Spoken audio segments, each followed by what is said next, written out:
have lost respect all over the world. We were the most respected country in the world 4 years ago. We were respected more than our country was ever respected 4 years ago. That was Donald Trump rambling and slurring his way through a speech in the Bronx, New York. And despite the Bronx being a very diverse area, the crowd he drew was not very diverse at all. It overwhelmingly, disproportionately consisted of white people. Everybody else in New York knows the type of man that Donald Trump is. They know that he is a con man, a scammer. They know that he constantly lies, just like he did in that clip I played for you guys at the beginning. He claims that America had never been respected on the world stage like it was when he was president 4 years ago, but this is demonstrably false. We know for a fact that he insulted our allies across the globe. We know for a fact that he was rude to people like Angela Merkel or Justin Trudeau over the phone and when they spoke in person. We even have this study done by Pew Research Center showing throughout Donald Trump's presidency, publics around the world held the United States in low regard. The Pew Research Center reported soon after he left office, its 2020 survey found that among 13 allied nations, the share of people who had a favorable view of America was the lowest it had been in the 2 decades since Pew began asking the question. That was right when he left office, but good feelings towards the United States rebounded after Biden took office and remained favorable by a 2-to-1 ratio last year. President Biden understands the importance of building a coalition of like-minded countries across the globe. That's why he is not a rude asshole when talking to other world leaders. We then got a throwback to 2016 when Donald Trump brought up Hillary Clinton and the crowd started chanting, "Lock her up." I just want to point out that if Joe Biden gave a rally and people started chanting to lock up a political opponent, the right-wing media or people like Donald Trump or Republican politicians would never let it go. They already claim with absolutely zero evidence that Joe Biden is weaponizing the DOJ or that Joe Biden is somehow controlling Jack Smith like a puppet. But here we have Donald Trump and his audience openly calling to lock up a political opponent, and no Republicans even bat an eye. Where Hillary Clinton was going to have her big evening. That was not good. Remember?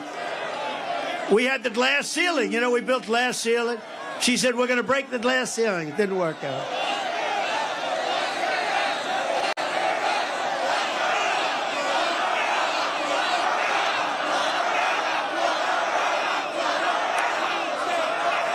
I just want to emphasize the hypocrisy here. That was a crowd of Trump supporters chanting to lock up Donald Trump's political opponent. Then in the next breath, they'll say that Joe Biden is trying to weaponize different parts of our government against Donald Trump to put him in jail. The hypocrisy is staggering. Donald Trump then took a weird 30-second break to drink water right in the middle of his speech where he looks around oddly. I don't know, watch this. Water.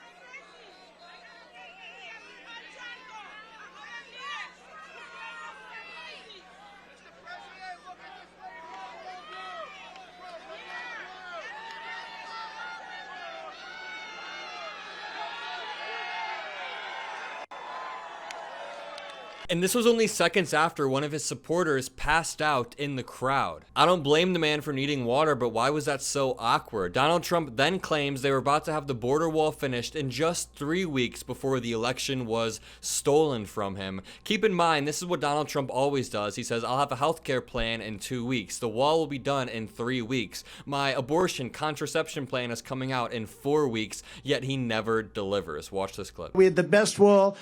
And it was going to be, we're going to add 200 miles of wall. It would have taken about 3 weeks. And then we had the rigged election. And you know what happened after the rigged election? They took the wall, and instead of putting it up, they sold it for 5 cents on the dollar. And Donald Trump then claims he is going to enact the largest criminal deportation operation in American history. Donald Trump has repeatedly talked about deporting 11 million people from America. This clip is incredibly scary because the crowd of zombies then begins to chant, send them back, send them back. Watch this.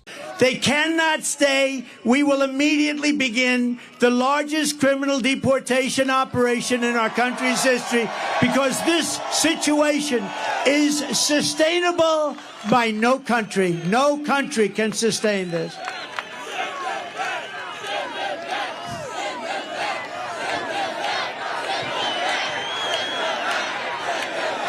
Donald Trump then claims none of these immigrants will actually help our country and that we have so many people coming from so many different places that they're introducing languages we have never even heard of. And keep in mind how diverse the Bronx is. I mean, I think Donald Trump only got 16% of the vote in the Bronx in 2020, and now he's talking about how much he hates diversity, even though America is a melting pot of different languages, different cultures. That's why Ron Filipkowski on Twitter said, "I don't think Trump's standard Iowa, South Carolina, or Wisconsin rally speech works as well in the Bronx, which is built off the back of a diverse population." Watch this clip. Not necessarily people that are going to help us as a country. We want to be nice. We want to be respectful.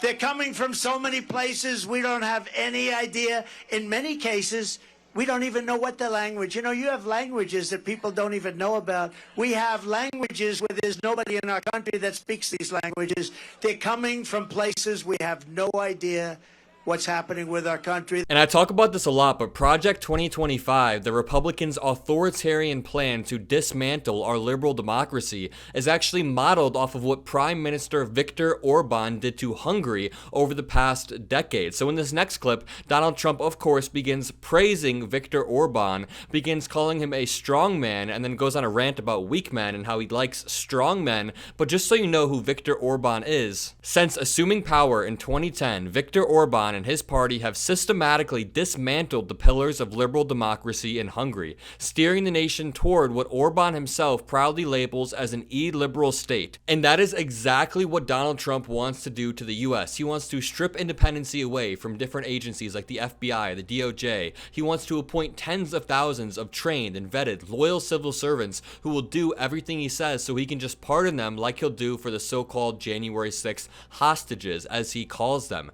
He then starts talking about strongmen and how people call him a strongman, how he sometimes likes weak men, he sometimes doesn't, but I don't think he understands what the word strongman means in the context of politics. It's not just a man who is strong.